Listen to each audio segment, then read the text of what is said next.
tema principal, como sabemos, es la puesta en circulación del libro escrito por nuestro compañero, fue primo condiscípulo, ¿verdad?, de la UAS, doctor ahora José Manuel. En el año 2019, la Asociación Dominicana de Filosofía le preparó al Ministerio de Educación de la República Dominicana un curso taller llamado Introducción al Pensamiento Dominicano. Era algo así como preparar a profesores de secundaria para que tuvieran conciencia de los contenidos que enseñaban, para cuando frente a los estudiantes estaban enseñando, por ejemplo, la escolástica, el romanticismo, la ilustración, el positivismo, el marxismo, etc., tuvieran conocimiento de causa. Nos tocó ir a Santiago a dar ese curso taller de 16 horas.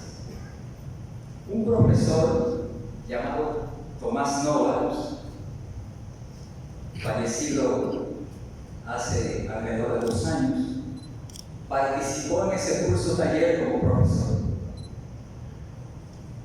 Yo coordinaba el evento e iba a ver cómo iban las cosas. Y siempre que pasaba, encontraba a los profesores y a las profesoras empeñadas escuchando al profesor Tomás Novalos.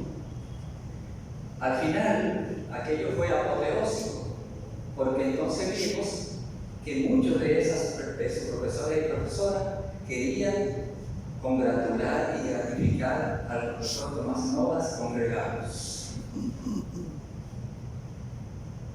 Cuando regresábamos, él y yo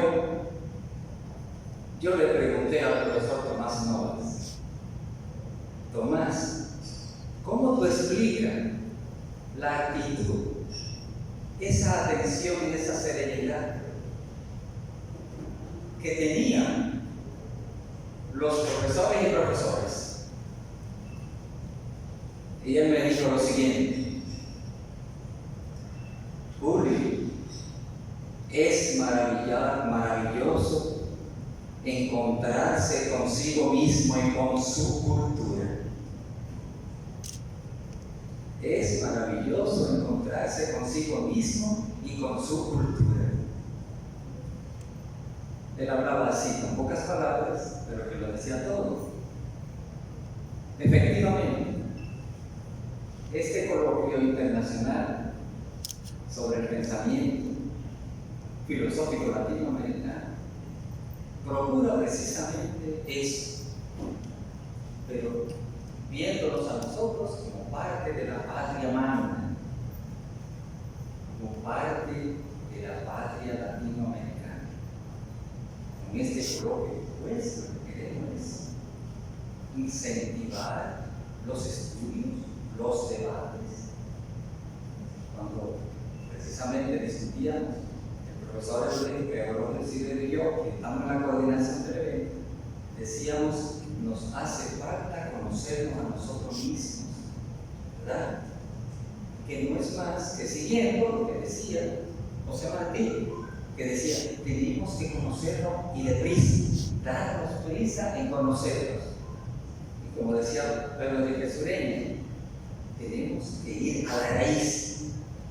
Y como decía Pedro Francisco Gómez, tenemos que conocernos para hacer obra verdaderamente dominicana. Ustedes creo que tienen un programita en sus manos, el modesto programita. Entonces comenzaremos precisamente ahora con la puesta en circulación de este libro. No podía ser de otra manera, ¿verdad? Un buen comienzo como este. Pero mañana, a las 5 de la tarde, vamos a tener un libro que y el señor decano de la Facultad de Humanidades, el compañero Aaron, por supuesto, la figura principal de la noche. Buenas noches a Soraya, a la familia, a hermanos que presenten. señor director de la Escuela de Filosofía, doctor Teodoro Silverio, compañero Rino Félix, es vicerrector de nuestra extensión, de nuestra universidad, doctor Merejo. Bueno, compañeros, amigos, aquí presentes. Se me ha pedido que pronuncie una palabra con motivo de la puesta en circulación esta noche del libro Identidad en la modernidad líquida, globalizada, de la autoría del filósofo y poeta José Marco. Como me llamó Julio Minaya, es director de la Escuela de Filosofía de la UAS y actual presidente de la Asociación Dominicana de Filósofos, para colocar sobre mis hombros la encomienda, supe de inmediato que eran cosas del alma, y como sigo siendo débil frente a ellas, acepté solícito y contento. ¿Cómo no voy a estar feliz de presentar ante este auditorio de la Academia de Ciencias de la República Dominicana parte de la trayectoria intelectual de José Marco, condiscípulo y amigo, con el que tuve el honor de cursar palmo a palmo, profesor a profesor, las asignaturas integrantes del pensum de la licenciatura en filosofía. Desde entonces han transcurrido más de 40 años y hemos mantenido una amistad que se ha fortalecido con el tiempo. Gracias, querido Marco. La generación filosófica de los 80 vino del interior a la capital a cursar una carrera profesional y a buscar nuevos horizontes. La UAS, siempre generosa, nos abrió las puertas y puso a disposición las ideas, valores y sensibilidades contenidos en las entrañas de su ser. Marco no fue la excepción, vino desde La Vega y bebió esa fuente. Fue parte del taller César Vallejo bajo la dirección del poeta nacional Mateo Morrison y se graduó a lomo de una bicicleta, licenciado en filosofía en el año 1984. Recuerdo el título de su tesis, La voluntad de poder en Nietzsche, que mereció la máxima calificación. Y como el hombre no se detiene, y si se sienta para estudiar, pensar y crear, realizó estudios a nivel de posgrado en lingüística aplicada y cursó un doctorado en la Universidad del País Vasco, donde se graduó también con la máxima calificación que confieren las academias del mundo. Viendo la trayectoria intelectual de Marco, sale a relucir que en el mismo año en que obtiene el grado de licenciado en filosofía, publica su primera gran obra poética, El Ojo de la Luz, 1984, lo que indica que ya como hoy filosofía y poesía son las dos grandes obras de su vida. Bueno, por supuesto, aparte de Soraya.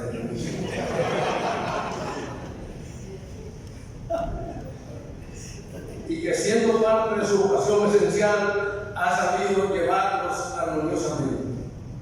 Su mundo poético vive y se extiende. Encuentro con las mismas sociedades, 1925, Invención del Día, 1929, Encuentro con las mismas sociedades, 1989, Poema 24, a los años 1992, Deus es Machina, 1994, Lengua del Paraíso y otro poema, 1997, Criatura del Aire, 1999, La Invención del Día de Víctor Mauricio, 2000, Torrente Sanguíneo, 2007, Maravilla y Furor, 2007, Miradas Paralelas, 2009, Lenguaje del Mar, 2012, Casas de Sombra, 2013, A través de mis ojos, 2015, Yo, la isla de mi vida, 2019, Celebración de la Imagen, 2021. Cuando he dicho es más o menos el 90% de su poética, veamos ahora otro porcentaje de su ensayística. Rufino de Mingo, monografía 1921, en colaboración con David Miranda, Arte Español Contemporáneo, Madrid. Ética del Poeta, 1997, La peste del lenguaje y otros ensayos, 2004, La poética dispensal y la generación de los 80, 2007, Defensa de la poesía, 2 puntos, Defensa de la vida, 2012, Modernidad, Identidad y Poder Digital, 2019, Identidad en la Modernidad Líquida, 2020, Concepto de Poder en Nietzsche, fue su tesis doctoral, la publicó ahora en el 2021. Su tesis de licenciatura la publicó en el 2021. Señores y señores, amigos y amigas, el primer gran premio y la primera gran satisfacción que puede recibir un intelectual, un escritor, un poeta y filósofo es el reconocimiento sincero, pero con conocimiento de causa, que le brinda la comunidad académica coetánea. Y ese hace mucho tiempo que lo tiene la figura principal de esta noche, el filósofo y poeta José Martí. Lo anterior no quiere decir que los premios y reconocimientos que vienen de las instituciones de la sociedad civil no tengan valor, claro que lo tienen. Y nuestro biografiado ha recibido los siguientes: Premio Nacional de Poesía Salomé Ureña en 1987 por La Invención del Día y Torrente Sanguíneo. Premio de Poesía de la Universidad de Don Enrique Sureña en 1992 por el libro La Lengua del Paraíso. Premio de Poesía Casa de Teatro en 1994 por el libro Deus es Machino. Premio Casa de América de Poesía Americana España por su obra El lenguaje del mar, 2002. Y un placer presentar esta noche el libro del Dr. Marmo, Identidad en la modernidad líquida, globalizada. El libro del Dr. Marmo trata sobre el sociólogo y filósofo polaco Zygmunt Bauman. No entenderíamos nada si no comenzamos con las siguientes palabras. Todo lo que era sólido y estable es destruido. Todo lo que era sagrado es profanado. Y los hombres se ven forzados a considerar sus condiciones de existencia y sus relaciones recíprocas con desilusión. Manifiesto Comunista.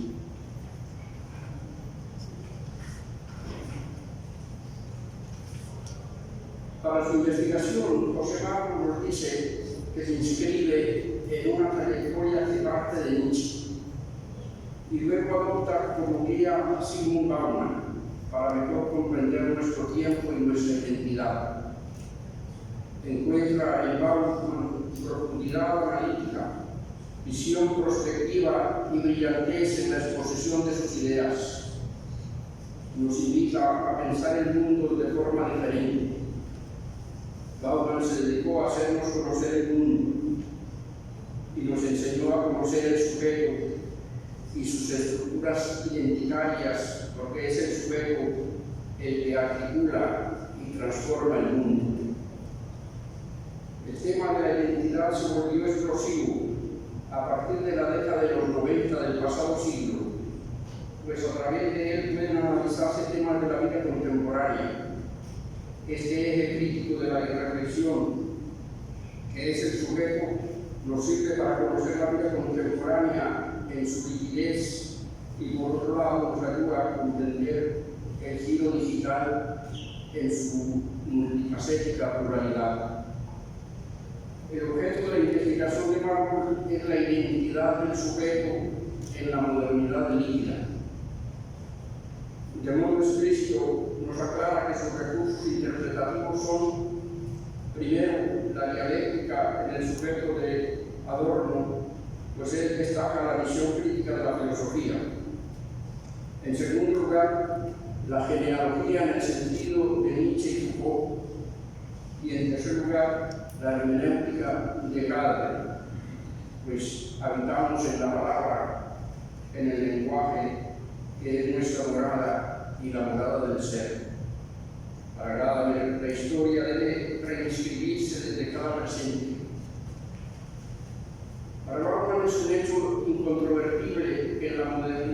mentiras, no existe identidad fija, firme, sino identidades múltiples que se indican de modo desigual en relaciones no duraderas ni compromisos con el grupo social. No hay identidad unívoca, sino multívoca y polisémica. No hay identidades para toda la vida. La identidad se transforma como se cambia de vestimenta. Tampoco los compromisos son de por vida, solo hasta el próximo aviso.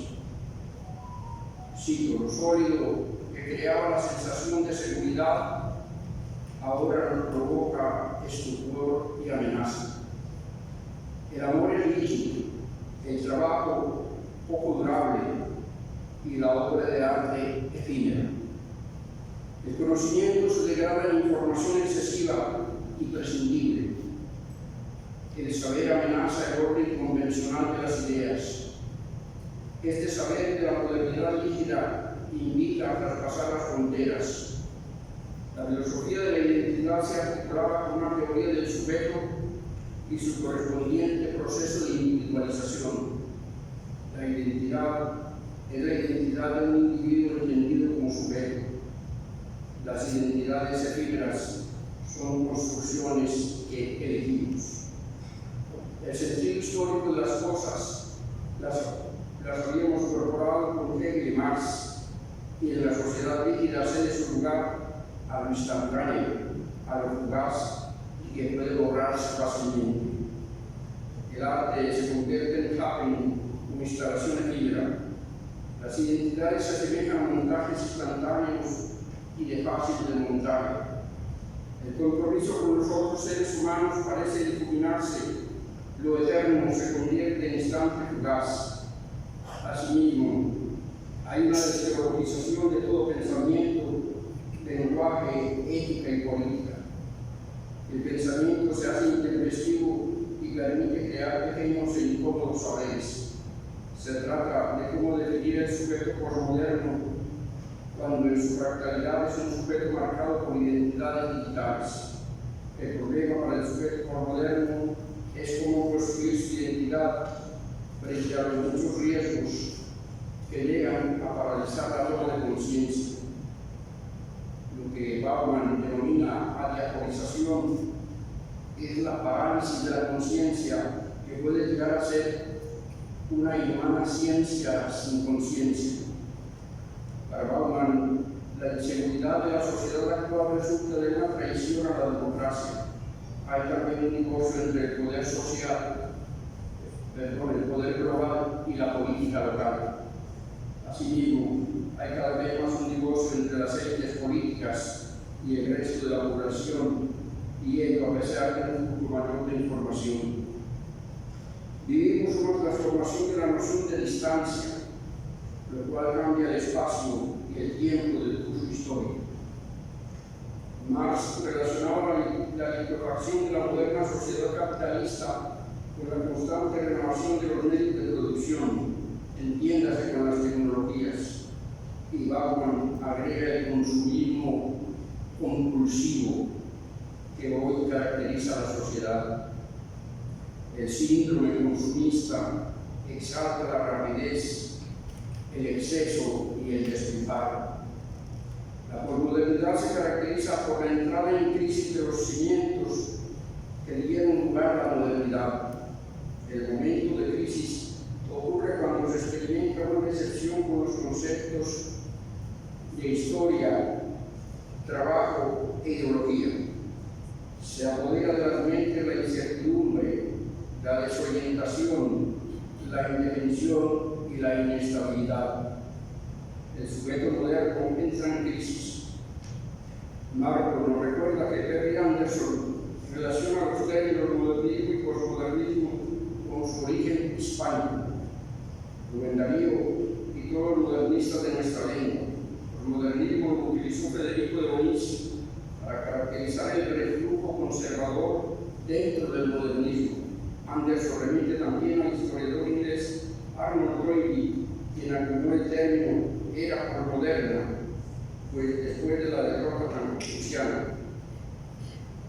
Olson usa el término posmodernismo o post-occidente para la segunda mitad del siglo XX y Lyotard en 1979 caracteriza el posmodernismo como el fin de los grandes relatos. Jameson considera que posmodernismo y globalización se constituyen una misma cosa. Lo líquido, explica Bauman, cito, regenta la etapa actual de la era moderna. El ingreso de la modernidad en su etapa líquida es lo que constituye la sentencia de muerte del experimento comunista. Lo que para Max Weber significa liberar la iniciativa comercial de los pendientes de las obligaciones domésticas y de la densa trama de los deberes éticos. El orden económico capitalista llegó a dominar toda la vida humana, a la emancipación de la sociedad líquida, emergió de la disolución radical de aquellas amarras justas o injustas, acusadas de limitar la libertad individual de elegir y de actuar. El liberalismo económico se prolongó en un liberalismo más generalizado, y la liquefacción consiste en destruir o deconstruir todo lo que impide la fluidez de la libertad. Pero esto llevó también a la fluidez de los mercados de trabajo y de las desregulaciones financieras. Bauman, cito, sustenta que la tarea de construir un orden nuevo no forma parte de la agenda actual de la acción política, es decir, no hay un proyecto político. El destino del individuo pasa por muchos cambios que concluyen en el individuo mismo, no en algo colectivo. El peso cae sobre la responsabilidad en la construcción de las pautas identitarias. Con la liquefacción de la era moderna entra en crisis la noción de sistema para comprender la totalidad social y sus acontecimientos. Una perspectiva sistémica, se pregunta el sociólogo polaco, podría resucitar o estar definitivamente difunta. La muerte de los metarrelatos deja al individuo desvinculado de toda relación solidaria y hemos caído en la ausencia de verdades. La modernidad líquida se compromete solo en fabricar individuos fanáticos del consumo. Cito, cuando hablamos de identidad del individuo posmoderno, de lo primero que hay que tener en clara conciencia es de su condición de consumidor y de ciudadano orientado a la información mundializada. El deseo de consumir se convierte en el único poder de desear. La cultura de la sociedad de consumo no es de aprendizaje sino de olvido. Bauman, la sociedad de productores caracterizaba la modernidad sólida. En cambio, la modernidad líquida es una sociedad de consumidores. Cabe preguntar cómo se puede consumir si no se produce. Más adelante se precisa que producimos bienes efímeros. Escribe Marco, el tránsito de la sociedad de productores a la sociedad de consumidores constituye un aspecto fundamental del pensamiento de Bauman. En la sociedad de productores se daba preferencia a largo plazo, puesto que las necesidades de todos tenían prioridad frente a las necesidades de las partes. La sociedad de consumidores da preferencia a corto plazo. El deseo de consumir debe ser satisfecho ahora, en el momento presente. La sociedad de consumidores es quizás la única en la historia humana que promete la felicidad terrenal, la felicidad aquí y ahora, y en todos los ahora siguientes, es decir, felicidad instantánea y perpetua. Bauman hace una incisiva observación al decir que una de las vías de coacción disfrazada de libertad es precisamente el consumismo. El filósofo polaco, en un pequeño volumen titulado Libertad, afirma que en la actualidad el mayor obstáculo a la libertad es el consumismo. En la sociedad de consumo se favorece la diferencia por sobre las similitudes, por rasgos comunes, como lo hacía la antropología cultural clásica. El sujeto posmoderno considera diferenciarse por su individualidad en la cual empeña toda su responsabilidad, lo cual se corresponde con la mentalidad neoliberal del individuo como empresario de sí mismo. Se desarrolla una violencia simbólica, bien, propia del mundo neoliberal. Para la sociedad líquida y el mercado neoliberal, la diferencia es inevitable y positiva. Otra categoría muy utilizada con relación a la sociedad actual es la del riesgo e incertidumbre. Riesgo es el peligro con relación a las posibilidades futuras. La incertidumbre desafía nuestra capacidad de comprender la situación e implica también desconfianza con respecto a todo proyecto futuro. La modernidad sólida perseguía la certeza. Descartes solo quería verdades ciertas, es decir, que no les quepa la más mínima duda. Comenta Bauman, en esta búsqueda de certeza, la modernidad fracasó. La concepción del tiempo en la modernidad sólida era lineal y en la modernidad líquida es instantánea, simultánea y sincrónica. Había en la modernidad una estrecha relación entre espacio y tiempo.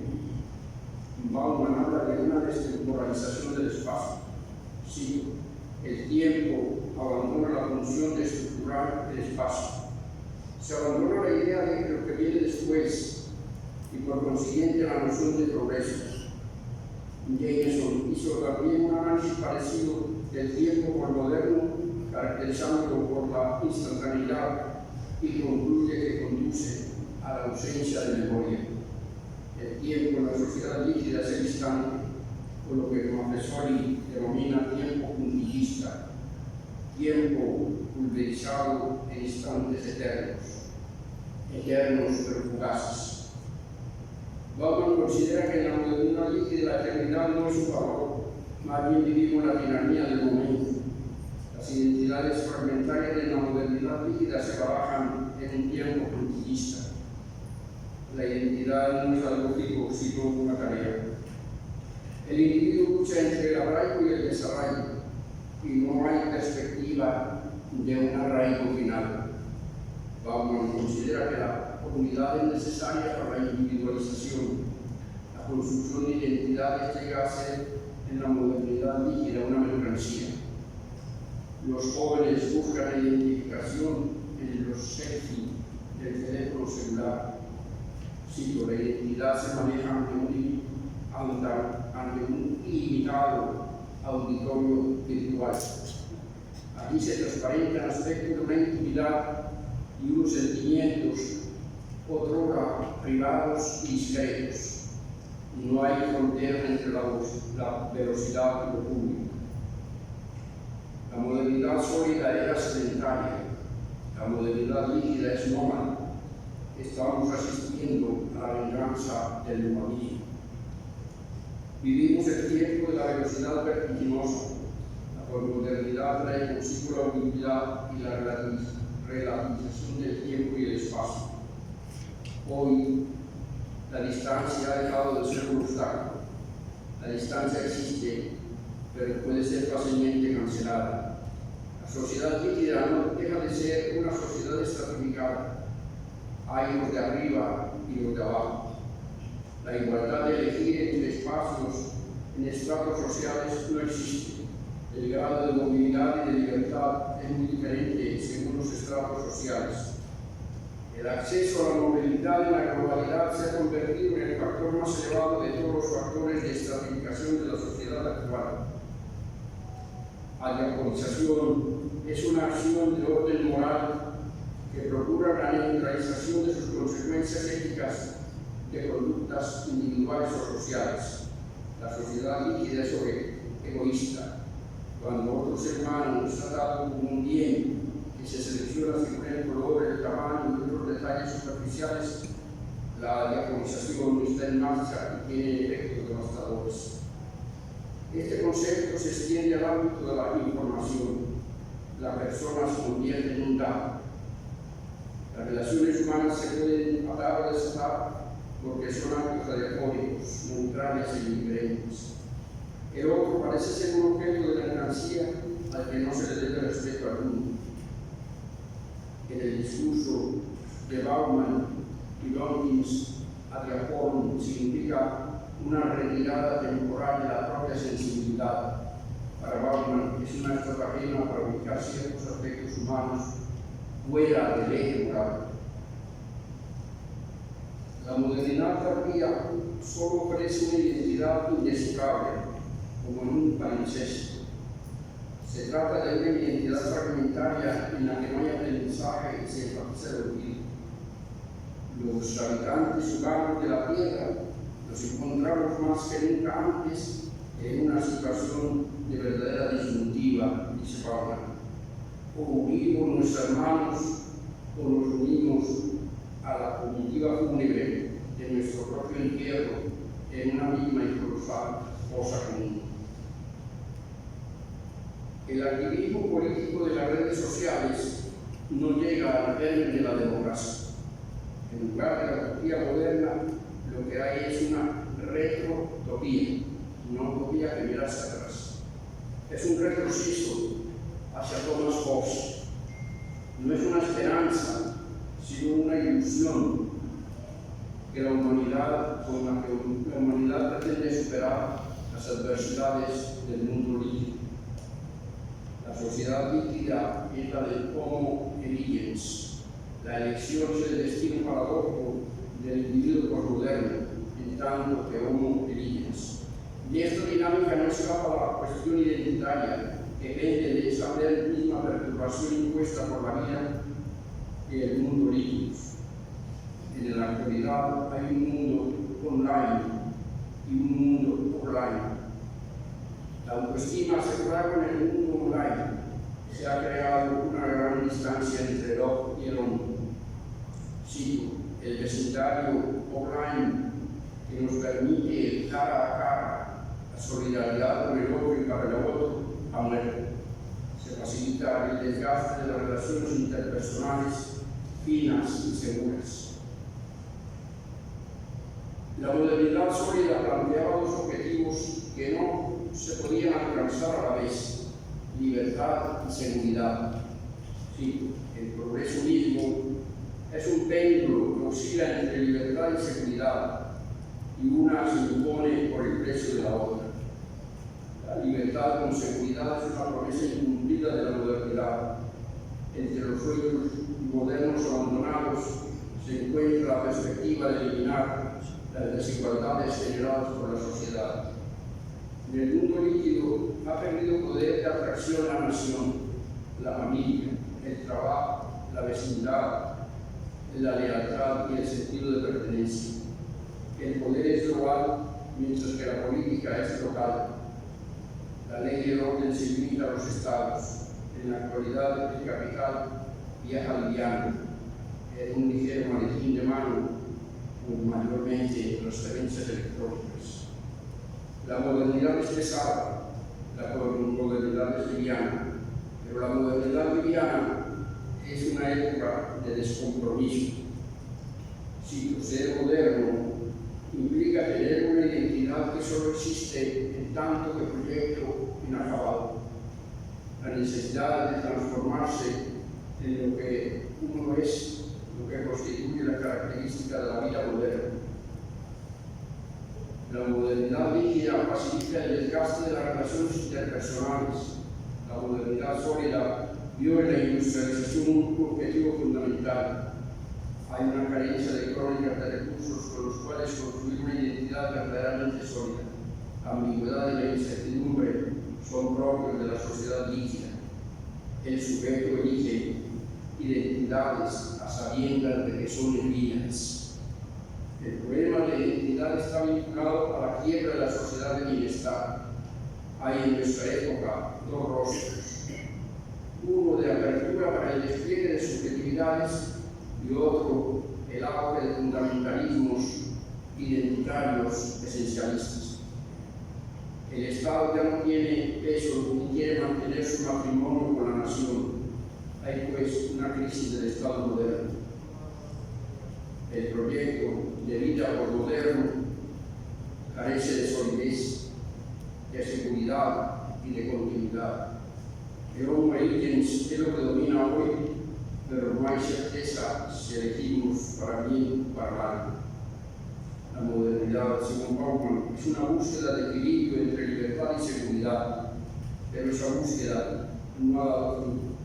Hay una relación inversamente proporcional entre libertad y seguridad. A mayor seguridad, menor libertad. En la modernidad, la cultura se ha convertido en una fábrica de orden, a lo cual se vale de la distinción o diferenciación, mejor dicho, de la demarcación de fronteras. Cultura para Bauman significa autogobierno, un ejercicio de poder e influencia. Sí, en una entidad que se autogobierna no hay forma de decidir por adelantado dónde van a ser la autoridad y con qué poder y de qué manera modelará el curso de los acontecimientos. En el autogobierno, el poder viaja por rutas impredecibles y siempre negociables. Es un mérito de mármol traernos la relación de Bauman con el químico Prigogine. En el mundo físico de la ciencia natural reciente, el determinismo estricto ya no rige, sino que hay islas de orden en un océano de caos. La noción de certeza pertenece a la concepción objetivista de la naturaleza.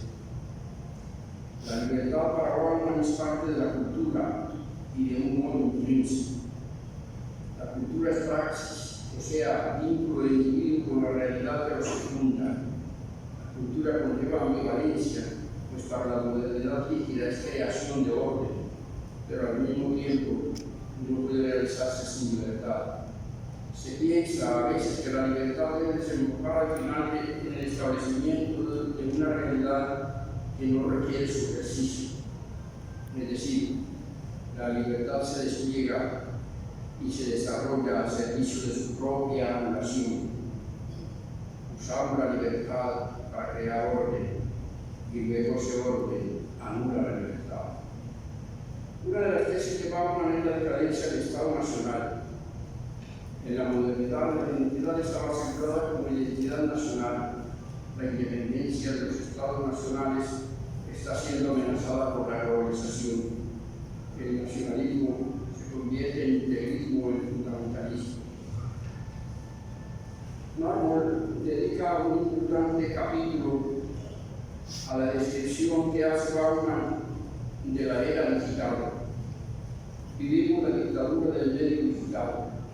Una de las consecuencias de la era digital es la erosión de la ciudadanía, fortalecida esa erosión por la orgía consumista. El yo, la individualidad, se construye con los medios comerciales del capitalismo global. La identidad no es una esencia fija, inmutable. El consumismo convierte al individuo en un objeto más de consumo. La sociedad disciplinaria de que habla Foucault no está superada, sino que el poder y la vigilancia sobre los individuos se hace más eficaz en el mundo digital. La red entró a nuestro mundo virtual de forma triunfal, con la promesa de crear un hábitat ideal en términos políticos, lo cual nos prometió una segunda vía. En este sentido, el giro digital ha fracasado. Algunos hablaron ingenuamente de la democracia de las redes sociales y la primavera árabe, en la cual las redes sociales parecían jugar un papel protagónico, luchó por la democracia y los árabes solo lograron una política fundamentalista. En realidad, vivimos un déficit de solidaridad. El giro digital ha fortalecido la comunicación unidireccional, cito, vigilancia como materialización del poder se da ahora en todas las direcciones y entre todos los individuos, instituciones y estratos sociales. El poder de vigilar es ahora virtual. Pasemos ahora a la cuestión de la ética, que es central en el pensamiento de Bauman. Sí, la moralidad que heredamos de los tiempos modernos, la única que tenemos, es una moralidad de la proximidad, por consiguiente, tristemente inadecuada a una sociedad en la que las acciones importantes son aquellas que propician la distancia. Es muy certero el comentario de Marco. Sí, Bauman impuso a su pensamiento ribetes éticos de una resiedumbre a toda prueba. Su ética es la de Levinas, la responsabilidad incondicional del individuo frente a otro. Vivir en una sociedad que está supeditada al hecho fundamental de ser entes morales. La responsabilidad existe, cito, antes que cualquier afirmación o prueba. De esta manera, como bien comenta Marco, la responsabilidad se vuelve un criterio absoluto y lo que predomina es la proximidad del otro en la ética de Dios. Lo que primeramente me concierne es el otro, es mi primera función y es tan plenario que está antes de toda relación de parentesco, de género o de relación con la humanidad como especie. También citaba a otro filósofo, Hans Jonas, en quien el principio de responsabilidad es lo primero de la ética.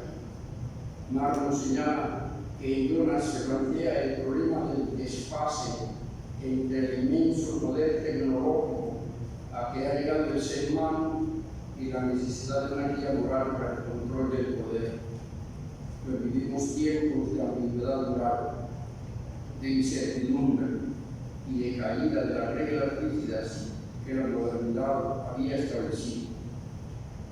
La responsabilidad más que la universalidad es apuesta levinasiana de Bauman. Hay un desfase entre la existencia de universalidad de los deberes y la responsabilidad que nos enfrenta a situaciones particulares y soluciones individuales. De hecho, cito, la responsabilidad es una cuestión individual, es mi responsabilidad individual. Para Levinas y Jonas y Bauman, la responsabilidad es asimétrica. No obedece al énfasis tradicional en la reciprocidad. Cito, el yo moral, por tanto, la identidad moral agota en el sacrificio no recíproco de la entrega al otro, en su existencia, porque solo así se puede aportar la gota que rebase el lazo de la indiferencia moral prevaleciente en la sociedad consumista moderna. Soy responsable hacia el otro, independientemente de que el otro se mueva hacia mí. La ética de Levinas se basa en la idea veterotestamentaria según la cual yo soy guardián de mi hermano. Aunque la sociedad tenga sus códigos morales, ya antes hay individuos morales que no han tenido que contar con una bondad codificada. A pesar de la moralidad y la responsabilidad moderna o posmoderna, no hay una solución de forma que mitigue los efectos e inconsecuencias de la presencia del mal y la destructividad en el mundo. Para Marco, la verdad y la moral son relevantes para la filosofía solo en la medida en que se los despoje del velo metafísico y se los plantee como problemas cognitivos en constante construcción y contraste. El énfasis en la ética de la responsabilidad por parte de Bauman, de Levinas y Jonas, entre otros, contrasta con la situación de la sociedad líquida. La perspectiva de cargar una responsabilidad de por vida se desdeña como algo repulsivo y alarmante. La responsabilidad de la modernidad líquida es relativa, no un valor en sí. Al día de hoy, la sociedad se caracteriza además por la pérdida de derechos sociales, que mal que bien fueron provistos por desvencijados estados providenciales o de bienestar común. En su lugar, la globalización obedece el debilitamiento de los estados nacionales, la fragilidad de políticas nacionales y la mano invisible del mercado. Marco observa, a los jóvenes Les hemos ido dejando una sociedad que perdió sus espacios de intereses y valores comunes y el abandono de conquistas sociales colectivas. La educación sufre una involución cultural frente a la cultura digital. En la modernidad sólida, la educación buscaba el conocimiento. El conocimiento era un bien duradero. Ahora nos limitamos a la cibercultura. El conocimiento se limita a la información y esta se la considera una mercancía más. Para Bauman y Marmo, los marcos teóricos estables constituyen una desventaja en la modernidad digital.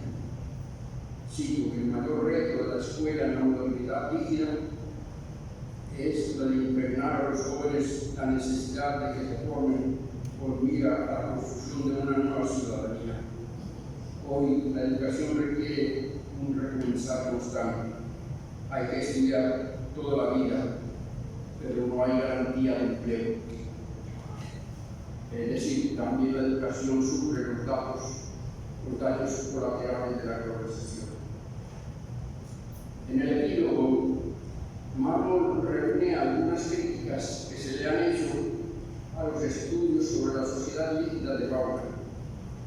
Una de esas críticas viene de Díaz Polanco, quien observa que la teoría de la identidad de Bauman, basándose sobre todo en la modernización y la globalización, no se presta para un estudio de la identidad de comunidades indígenas actuales y sus complejidades. Más corriente es la crítica según la cual en Bauman predomina el pesimismo y el escepticismo con respecto a alternativas presentes y futuras. A esta crítica responde Marmo, sí. Creo, por el contrario, que lo que vamos encontrando en Bauman es un discurso crítico que evidencia las ambigüedades, ambivalencias y callejones sin salida de las tendencias de la modernización, el consumismo y la globalización. Ese argumento de un acusado pesimismo en Bauman va a perder fuerza conforme el pensador se acerca al final de su vida, en cuyas obras, a saber, Retropía y Nobel, aboga por la necesidad de diálogo entre los poderes globales a fin de garantizar la paz y el futuro de la humanidad.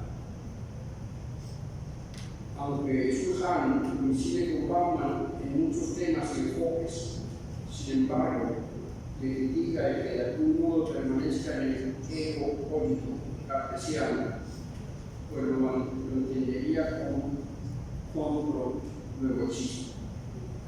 No me parece acertada esta crítica del filósofo surcoreano. En efecto, si Bauman comparte tan profundamente con Levinas la ética de la alteridad, esta es muy opuesta al yo moderno. De hecho, el yo cartesiano y el yo compro de que habla Schulhan, refiriéndose a Bauman, pertenecen a niveles epistémicos diferentes. Pienso que luego existe o está a Descartes, la primera verdad que él ha descubierto, indudable y evidente. Compro, luego existo. Si esto Bauman lo enuncia así, sería un enunciado hipercrítico, una denuncia de una realidad práctica de un periodo de la historia moderna y posmoderna. La una es una verdad ontológica, la otra una verdad óntica, mera facticidad de nuestro tiempo. En general, se puede afirmar que José Marmo se encuentra en consonancia con el pensamiento de Bauman y sus denuncias críticas.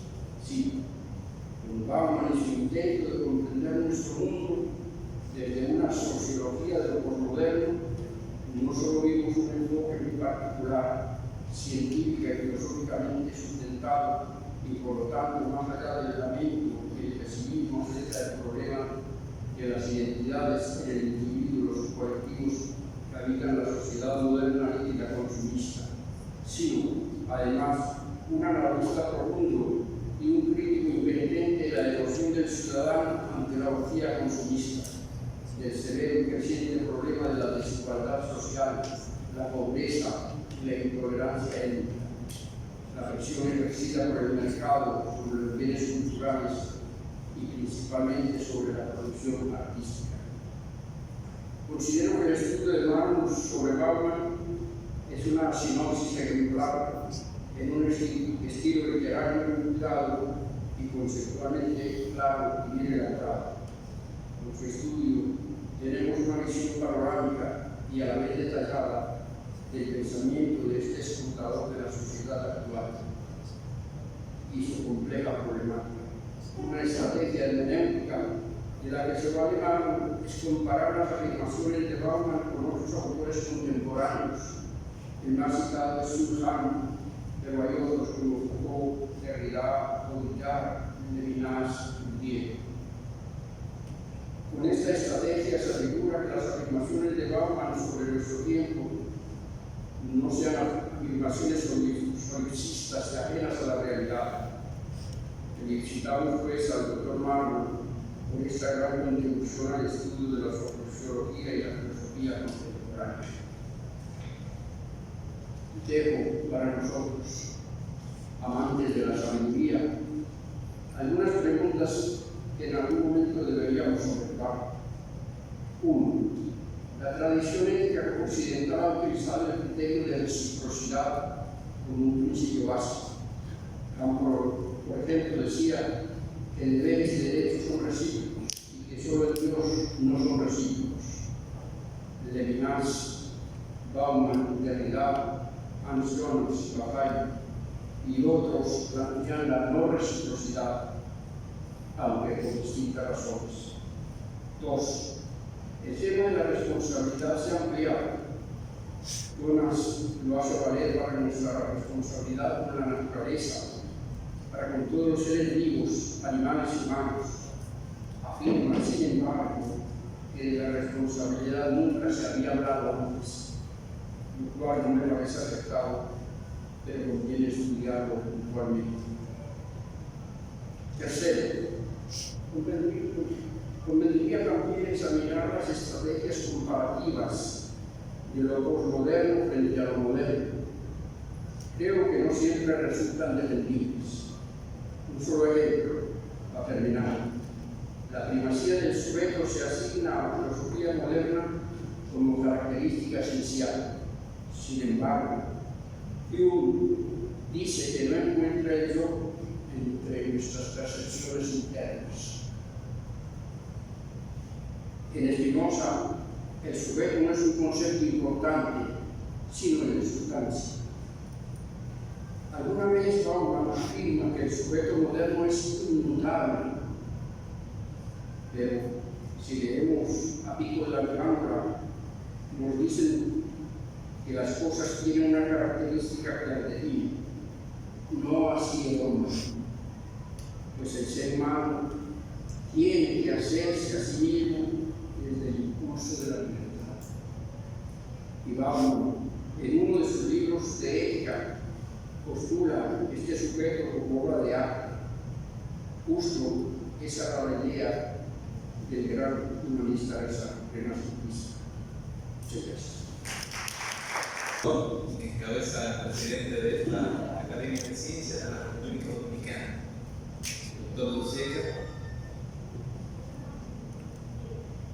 Buenas noches a todos. En primer lugar, quiero agradecer al doctor y catedrático emérito de la Universidad de Puerto Rico, admirado maestro Carlos Rojas Osorio, por las generosas palabras con que ha hecho la presentación oficial de este modesto libro, base de mi tesis doctoral en la Universidad del País Vasco, que si bien se publicó en Madrid en 2020, fatídico año de la brutal sacudida de la pandemia del coronavirus, y circuló allí y más modestamente en nuestro país, en medio de los confinamientos, toques de queda y demás medidas de emergencia sanitaria, ha sido hoy cuando ha gozado de un acto público de presentación. El nombre del profesor emérito Rojas Osorio ha trascendido el ámbito regional de la filosofía en habla hispana, mediante el merecido reconocimiento a decenas de obras y ensayos publicados en revistas indexadas, Obras entre las que destacan los libros Hostos, Apreciación filosófica, Bibliografía de la filosofía en Puerto Rico, Filosofía moderna en el Caribe hispano, El asombro de pensar, la filosofía en el ámbito de las humanidades, Del ser al devenir, Foucault y el postmodernismo, y la filosofía en el debate postmoderno, entre otros. Agradezco también en este sentido al buen amigo, doctor y catedrático de la Universidad Autónoma de Santo Domingo, Julio Minaya, quien alentó y organizó este acto con la venia y el interés manifiesto del doctor Rojas Osorio, en el marco del primer coloquio internacional sobre pensamiento filosófico latinoamericano, un espacio de tanta envergadura académica y de riguroso pensamiento al que no sé si francamente tendría yo derecho a entrar, a no ser por la solidaridad y la sed de divulgación de las ideas que impera en esta Academia de Ciencias, en la Escuela de Filosofía y en la Facultad de Humanidades de la UAS. En ese mismo tenor, extiendo mi agradecimiento al compañero de aula, destacado doctor, decano de la Facultad de Humanidades de la UAS y catedrático de esa, nuestra alma mater, querido amigo Rafael Morla, por su semblanza sobre mi desempeño en un ámbito para mí tercamente indivisible, que es el que integra en granítica compacidad la filosofía y la literatura. Gracias también a la Academia de Ciencias de la República Dominicana, en la persona de su presidente, el doctor Luis Cheque Ortiz, prestigioso profesional del derecho y muy querido amigo, en su persona y mi gratitud a los demás académicos aquí presentes. ¿Por qué la cuestión de la identidad como nicho de pensamiento? ¿Por qué Zygmunt Bauman, un pensador escasamente conocido en nuestro país y en el Caribe hispánico, en cuyos ensayos se manifiesta una extraña, aunque armónica articulación, y por ello interesante para mí, entre sociología, filosofía, política y literatura? Además, desde mis años juveniles de estudiante universitario, ahora que puedo mirarlos retrospectivamente y con serenidad, parecí caracterizarme por introducir pensadores e ideas disruptivos, tanto en literatura como en filosofía, habiendo defendido, como citó mi compañero Morgan, contra viento y marea, una tesis sobre Nietzsche, cuando lo mandatorio era, en ese entonces, haber escrito sobre Marx, Engels o Lenin. La modernidad fue asunto de cavilaciones para mí desde los años 80. No es de extrañar, y en eso me acompañaba mi también compañero y amigo Andrés Pérez. No es de extrañar, pues, que la posmodernidad, en su propia ordimbre de sentidos, definiciones y contradefiniciones, pero con ruptura, descontento, distancia, reencuentro o diferenciación destructiva de aquella, también me sedujera y procurara con ella comprender mi propio tiempo ya en un nuevo siglo. Bauman me pareció interesante por sus ideas innovadoras, por la riqueza de sus enfoques, por la agudeza de sus análisis y porque presentaba sobre la identidad en estos tiempos que él con acierto denominó modernidad líquida, una visión problemática antes que apolíticamente definitoria. Desde que leí en una de sus obras una frase que reza, cito: el eje central de la estrategia vital posmoderna no es hacer que la identidad perdure, sino evitar que se fije.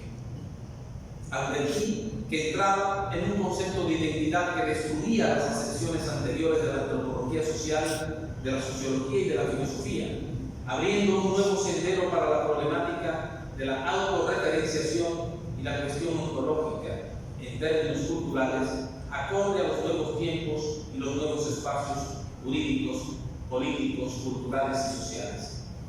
Múltiples y diversas son las aristas, incluso contradictorias, con que podríamos encontrarnos al estudiar la identidad como un proceso de construcción individual y social, sobre todo cuando se la coloca en la mesa de análisis y disección propia de un contexto marcado por un fenómeno como la globalización de la economía, del comercio, de la política, del poder y de la cultura, resistencias abarcadas, por supuesto, y en los que nuevos temas como la revolución tecnológica, la inseguridad, el multiculturalismo, las migraciones, la indignación antisistema como arma política el clamor de las minorías, la pobreza, los extremismos ideológicos y religiosos, la violencia del terror, entre otros, tienen un peso específico muy considerable.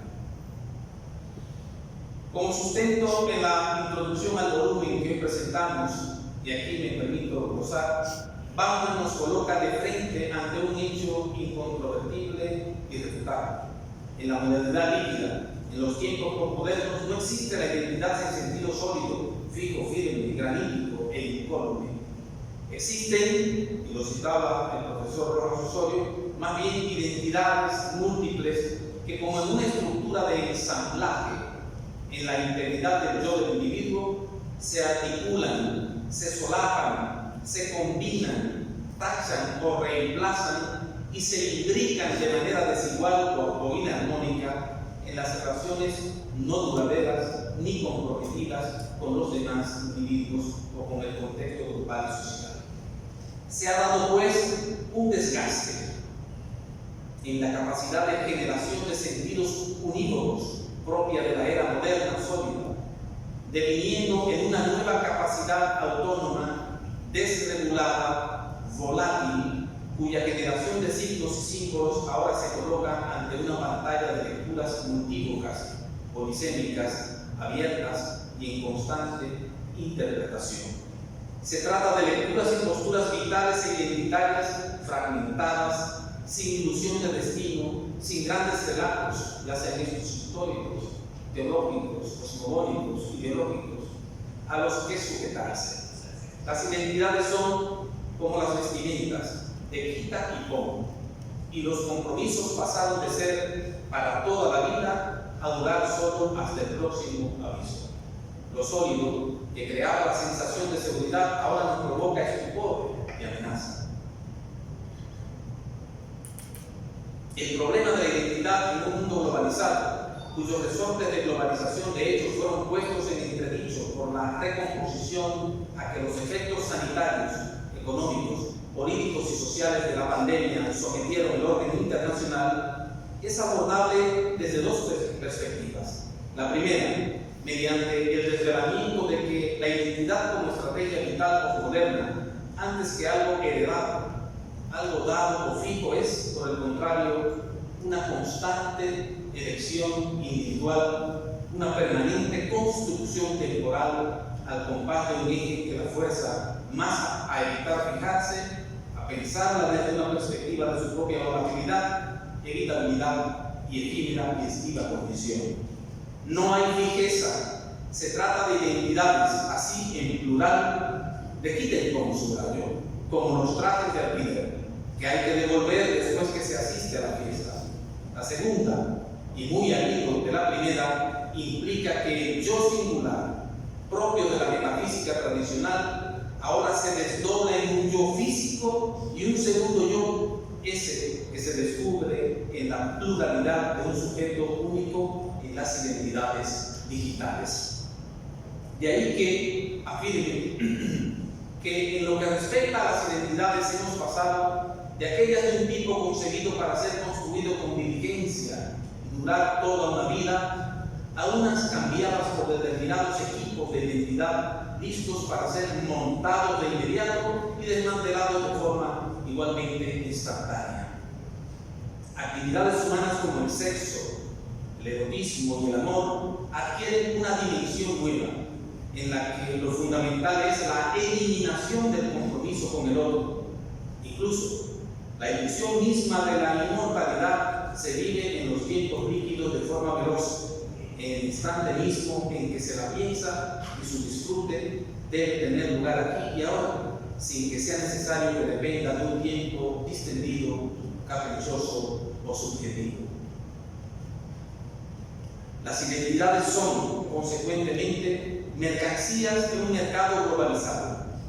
Son productos de constitución abstracta, perfectamente usables para propósitos concretos individuales y también colectivos, incluso acciones políticas, pero definitivamente concebidos para que sean consumidos al instante, probablemente por única vez, y luego desechados. Es importante subrayar que el sujeto postmoderno viene desde su nacimiento a un mundo inestable, que arroja como resultado identidades, códigos éticos colectivos y actitudes morales individuales también inestables. En los mundos moderno y posmoderno, las identidades son estables o sólidas, solo en apariencia, pero al contemplarlas a partir de la experiencia de vida de los sujetos concretos, esa aparente estabilidad se torna móvil y la solidez se vuelve frágil, fluida, vulnerable. La distinción entre lo correcto y lo incorrecto, lo pecaminoso y lo sagrado, respondió a los tiempos modernos. La posmodernidad desafió ese paradigma abanderando y responsabilizando al individuo de la incredulidad, la ambigüedad y la relativización de las normas, costumbres y dogmas precedentes, y eso también lo subrayaba el doctor Rojas Osorio. A partir de la visión crítica de Bauman, la identidad o las identidades en la sociedad moderna líquida no se facturan o se regalan al individuo con el acto de nacimiento, y mucho menos podría pretenderse que se trata de algo sobre lo que no cabrían dudas y que es dado para siempre. Muy por el contrario, el problema estriba en que las identidades en un escenario moderno líquido son un proyecto, una tarea que el individuo debe encarar como una responsabilidad indelegable e inalienable y con la que debe cargar hasta el último de sus días. El sujeto moderno líquido está condenado a elegir las identidades de la misma forma en que en un escenario moderno líquido consumista y en una cultura consumista, como los que hoy tenemos por delante, está también obligado a consumir y derivar, por mor de la lógica misma de la sociedad de consumidores, el producto de consumo. El individuo es, en definitiva, producto de consumo, es decir, en un bien más de la delirante vivacidad y voracidad del mercado. La dificultad de hacer de la identidad en estos tiempos algo nítido, fijo, fiable, descansa en la inseguridad y en lo transitorio, precario y fluvial de nuestro proyecto de vida. Si bien construirse una identidad es una necesidad muy sentida y además una actividad que alientan elocuentemente los medios de comunicación culturales autorizados, poseer, en cambio, una identidad con una base sólida y capaz de resistir la corriente, tenerla para toda la vida, resulta ser un obstáculo y no una ventaja para personas que no controlan en la suficiente medida las circunstancias de su itinerario vital. Una carga que constriñe el movimiento, un lastre del que hay que deshacerse a fin de mantenerse a flote. De ahí la relación entre los problemas de identidad y la carga emocional de ansiedad y de angustia existencial que experimentan los sujetos en la sociedad de hoy. La segunda pregunta: ¿por qué Zygmunt Bauman?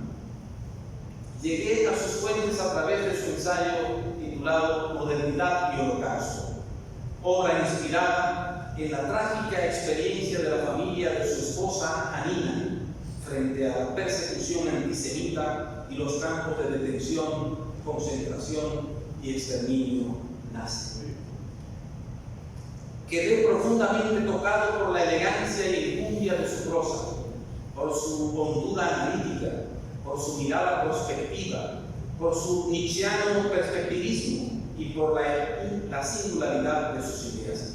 Me invitó a pensar de forma oblicua, diferente, el mundo desde la modernidad sólida a la modernidad líquida, desde la premodernidad a la posmodernidad, desde la cultura offline o análoga, es decir, la cultura no conectada, a la cultura online o sociedad de la digitalización y la conexión total.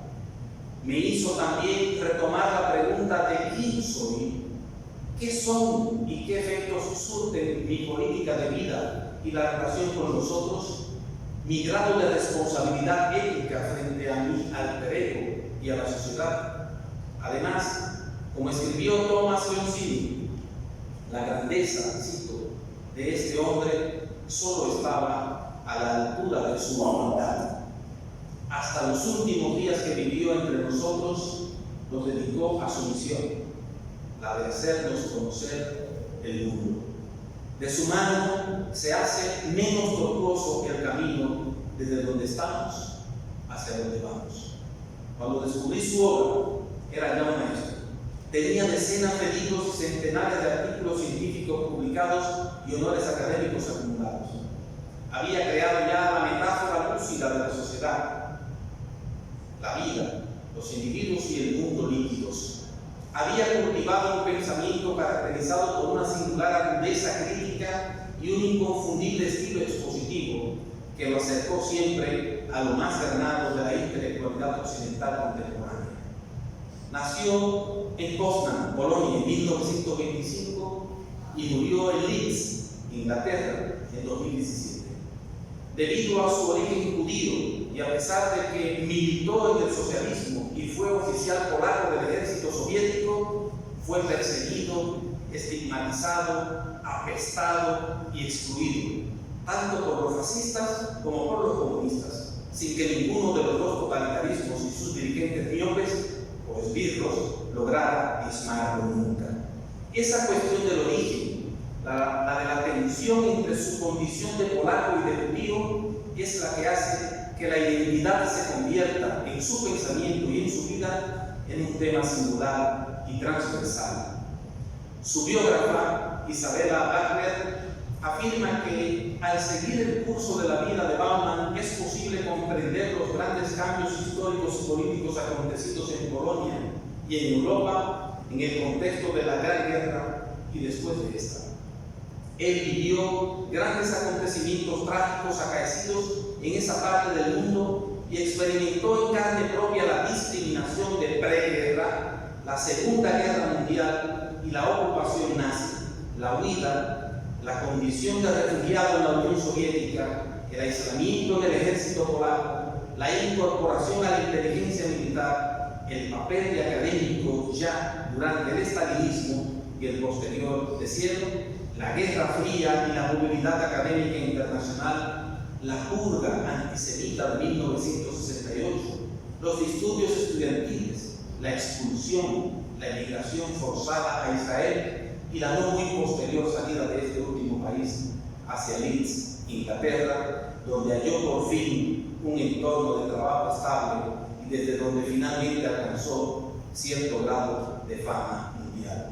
Fue, y en esto me resulta muy parecido a pensadores como el médico, psiquiatra y etólogo francés Boris Cyrulnik, o como el escritor y cineasta español Jorge Semprún, un ser humano resiliente que supo sobreponerse al dolor personal y desde su propia raíz edificar una obra que pondría en evidencia la banalidad del mal, como lo definió Hannah Arendt, y el triunfo de la esperanza en el escenario de la humanidad.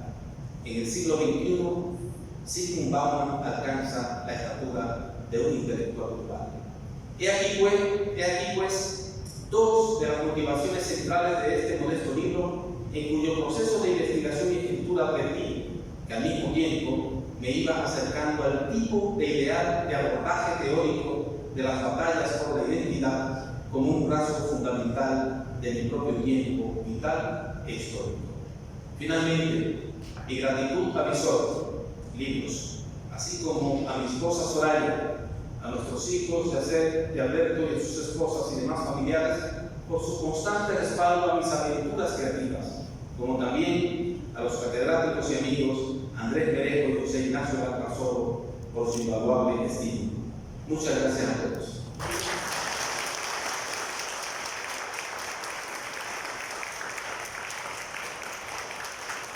Gracias.